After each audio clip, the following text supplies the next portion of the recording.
Hai, Assalamualaikum murid-murid. Selamat datang ke kelas Cikgu Zam, kelas Bahasa Melayu tahun 2. Sudahkah kamu bersedia untuk kelas PDPR pada hari ini? Sekiranya dah bersedia, jom. Sebelum tu, cikgu nak kamu sediakan 2 buah buku iaitu buku Bahasa Melayu tahun 2 jilid 2 dan buku aktiviti Bahasa Melayu tahun 2 jilid 2. Seterusnya, pada hari ini, tema pembelajaran kita ialah pertanian dan penternakan, unit 21, rajin dan usaha tangga kejayaan, tajuk rumput Napier di muka surat 56. Pada akhir pengajaran, murid dapat yang pertama memahami petikan yang dibaca, yang kedua mengenal pasti idea utama dan idea sampingan yang ada dalam petikan. Baik, sebelum kita buka buku dan kita tengok dulu apa itu idea utama dan apa itu idea sampingan. Idea utama adalah perkara yang paling penting dalam perenggan dan biasanya ditulis sebagai ayat pertama dalam petikan. Cikgu ulang, biasanya ditulis sebagai ayat pertama dalam petikan. Tapi tidak semestinya ayat pertama itu adalah idea utama. Cumanya ianya adalah kebiasaan.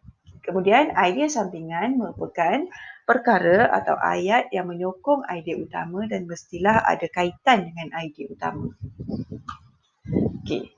Jom kita buka buku teks jilid 2 muka surat 56. Jom kita baca bersama-sama. Rumput Napier.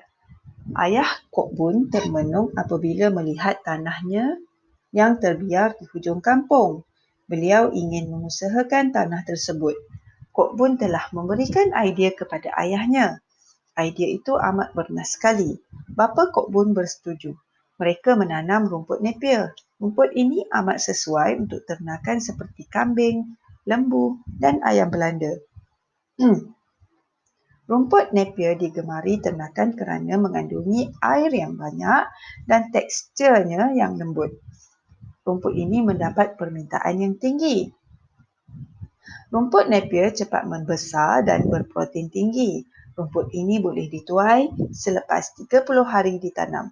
Keluarga Kok Bun menjual rumput ini kepada pelanggan. Mereka berjaya untuk menjual sebanyak 1,000 kilogram batang dan 3,000 kilogram daun rumput Napier setiap bulan. Pendapatan mereka mencecah sehingga RM2,300 sebulan.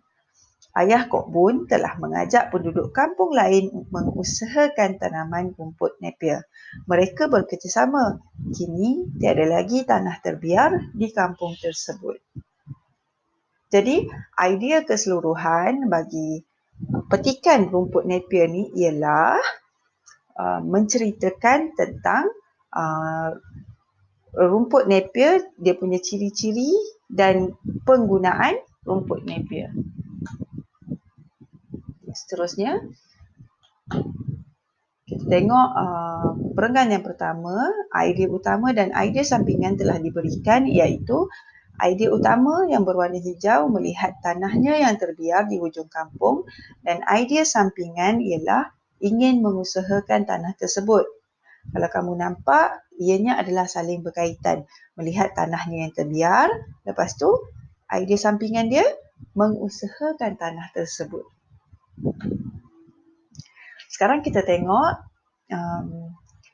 perenggan yang kedua. Kok Bun telah memberikan idea kepada ayahnya. Idea itu amat bernas sekali.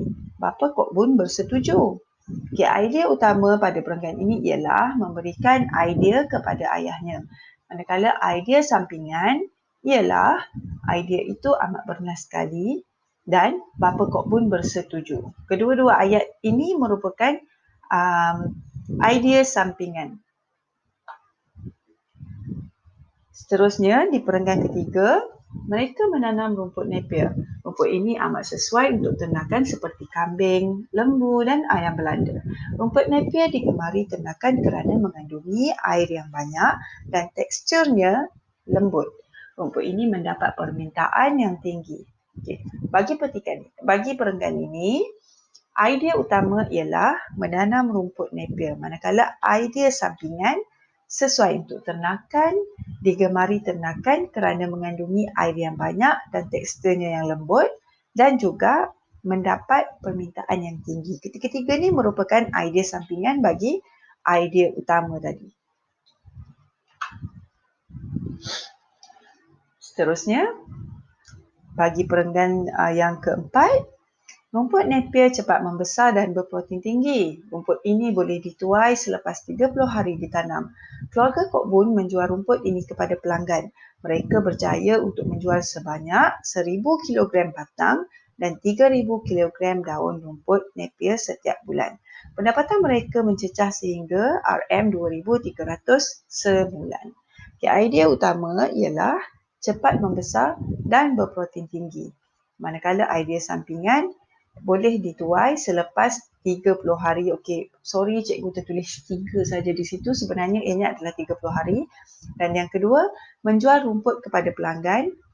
Ketiga, menjual 1,000 kilogram batang dan 3,000 kilogram daun setiap bulan. Dan seterusnya, pendapatan mencecah RM2,300 sebulan. Okey. Seterusnya, bagi perenggan yang terakhir, ayah Cockburn telah mengajak penduduk kampung lain mengusahakan tanaman rumput Napier. Mereka bekerjasama. Kini tiada lagi tanah terbiar di kampung tersebut. Okey, idea utama bagi perenggan yang terakhir ialah mengajak penduduk kampung lain mengusahakan tanaman rumput Napier. Manakala idea sampingan, mereka bekerjasama dan tiada lagi tanah terbiar di kampung tersebut. Seterusnya, ambil buku aktiviti kamu, buka muka surat 62 dan 63. Kita akan mengeluarkan idea utama dan idea sampingan yang berada di muka surat 62, tulis di muka surat 63. Sebelum tu, jom kita baca. Rumput barley. Musa pergi melawat gurunya, Cikgu Rahim yang telah bersara. Kini beliau penternak lembu yang berjaya. Cikgu Rahim pernah menghadapi masalah kekurangan bekalan rumput. Oleh itu, beliau menanam rumput untuk lembu-lembunya sendiri. Cikgu Rahim menanam rumput barley secara hidroponik. Rumput ini ditanam tanpa tanah. Jadi, rumput ini bebas daripada bahan kimia. Dengan ruang seluas gelanggang badminton sahaja, Cikgu Rahim dapat menghasilkan rumput tersebut. Oleh itu, penanaman rumput ini tidak membazirkan kawasan. Rumput ini mempunyai kadar protein dan tenaga yang tinggi. Rumput ini sesuai untuk lembu, kambing dan biri-biri. Kini Cikgu Rahim tidak menghadapi masalah kekurangan rumput untuk ternakannya. Beliau dapat menghasilkan rumput tersebut dalam tempoh 8 hari sahaja. Okay, sekarang mari kita lihat perenggan yang pertama. Okay. Musa pergi melawat gurunya, Cikgu Rahim yang telah bersara. Kini beliau penternak lembu yang berjaya. Okay, bagi perenggan ni, seperti yang cikgu cakap tadi, idea utama selalunya berada di ayat yang pertama. Tapi bagi kan cikgu cakap tadi tak semestinya. Okey, ini adalah situasi yang tidak semestinya ianya berada di ayat pertama. Ni untuk ayat ni dia berada di ayat yang kedua. Okey. Idea utamanya ialah penternak lembu, idea sampingan penternak yang berjaya. Okey. Bagi perenggan yang kedua, Cikgu Rahim pernah menghadapi masalah kekurangan bekalan rumput. Oleh itu, beliau menanam rumput untuk lembu-lembunya sendiri. Okey. Idea utama bagi perenggan ini ialah menghadapi masalah kekurangan bekalan rumput. Dan idea sampingannya, bagaimana cara dia mengatasi masalah tersebut, iaitu dengan menanam rumput untuk lembu-lembunya sendiri. Okey, seterusnya, Cikgu Rahim menanam rumput barley secara hidroponik. Rumput ini ditanam tanpa tanah. Jadi, rumput ini bebas daripada bahan kimia. Idea utama dalam perenggan ini ialah menanam rumput barley secara hidroponik. Okey, dan idea sampingan pula ialah ditanam tanpa tanah serta yang kedua, bebas daripada bahan kimia. Kita tengok perenggan yang seterusnya. Dengan ruang seluas gelanggang badminton sahaja, Cikgu Rahim dapat menghasilkan rumput tersebut. Oleh itu, penanaman rumput ini tidak membazirkan kawasan. Okey, bagi perenggan ini, special sikit. Idea utamanya berada di belakang sekali, tidak membazir kawasan, dan idea sampingannya ialah dengan ruang seluas gelanggang badminton, Cikgu Rahim dapat menghasilkan rumput tersebut. Seterusnya, rumput ini mempunyai kadar protein dan tenaga yang tinggi. Rumput ini sesuai untuk lembu, kambing dan biri-biri. Okay. Idea utamanya ialah mempunyai kadar protein yang tinggi, manakala idea sampingan sesuai untuk lembu, kambing dan biri-biri. Okay, last sekali, yang terakhir, perenggan yang terakhir. Kini Cikgu Rahim tidak menghadapi masalah kekurangan rumput untuk ternakannya. Beliau dapat menghasilkan rumput tersebut dalam tempoh 8 hari sahaja. Okay.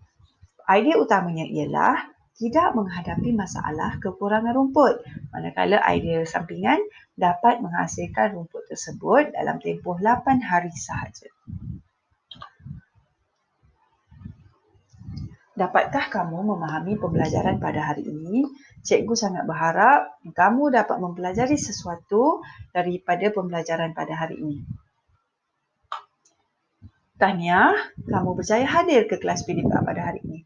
Kamu murid yang hebat. Selamat belajar dan terima kasih murid-murid. Sebagai tanda sokongan, kamu boleh subscribe, like dan komen video cikgu. Sekian untuk hari ini. Assalamualaikum.